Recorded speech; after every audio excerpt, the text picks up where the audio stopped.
Most of you are practicing shooting the basketball the absolute wrong way, and it's actually making you worse. You're so focused on what your elbow's doing, what your wrist is doing, if you have a thumb flick on your shot.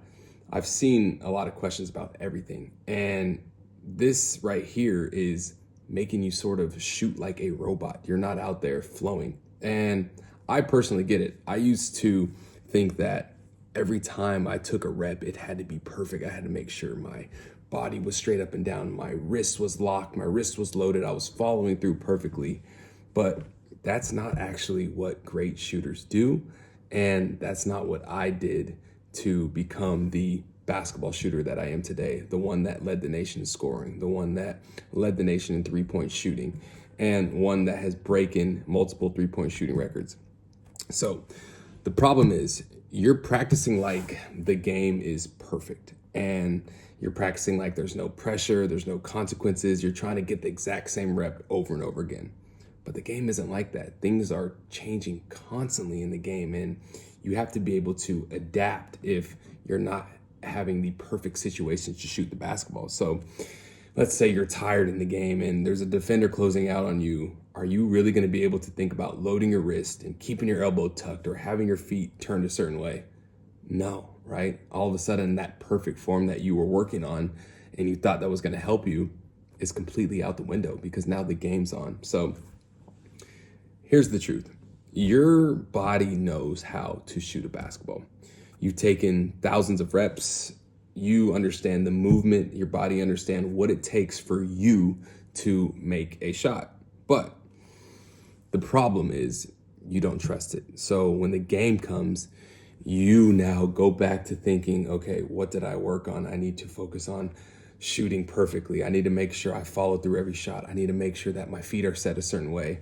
And now all of a sudden when the game starts, you're thinking and your mind is in a completely different space.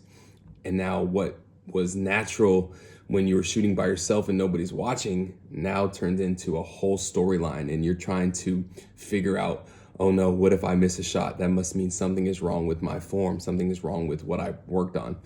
And now you're going down a bad path. So the mind wants to control everything when you're out there on the court, right? We have a mind, we have a self one that wants to control self two.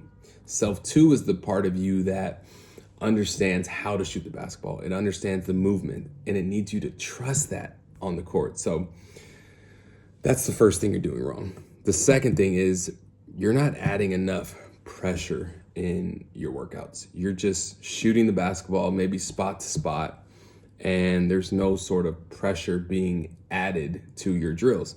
And one thing that helped transform my shooting was adding certain targets that I had to hit from each spot. So let's say I wanted to make 10 shots from 5 different spots.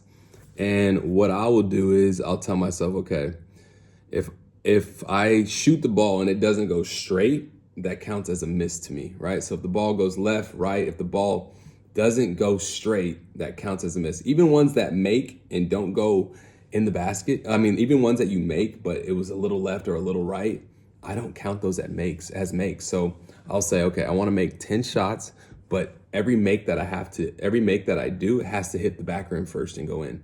So now my focus is aligned on, okay, my target is the back rim and it has to go back rim and in for me to count it. And this is how you start changing your whole mindset, right? You're not worried about your elbow. You're not worried about your form. Your main focus is it needs to go back rim and in. Another thing you could do to add pressure to your drills is, let's say you want to make 15 shots from a spot. If you don't make at least 12 for 15, then you have to start back from zero, right? So now let's say you're at 8 makes and you miss 3. In your mind, you're like, okay, like I have to make the next 2 or 3 shots, or I have to start back from zero. And now you're adding that little pressure to your shooting drills. And this is what's going to translate in the game, right? So the goal for you as a basketball player is not to strive to shoot the ball perfectly. It's to make shots in the games when it matters most, when, it's game day, the lights are on. That's where a lot of you feel the most pressure, but that's where the trust needs to start coming in. So you have to start training yourself for that. So if you add some pressure to your drills, if you start making your focus on those little things like that, when the game comes, now your mind's already been in that situation before, right? You've already added pressure to your drills, and you can now trust yourself to make the shots in the game.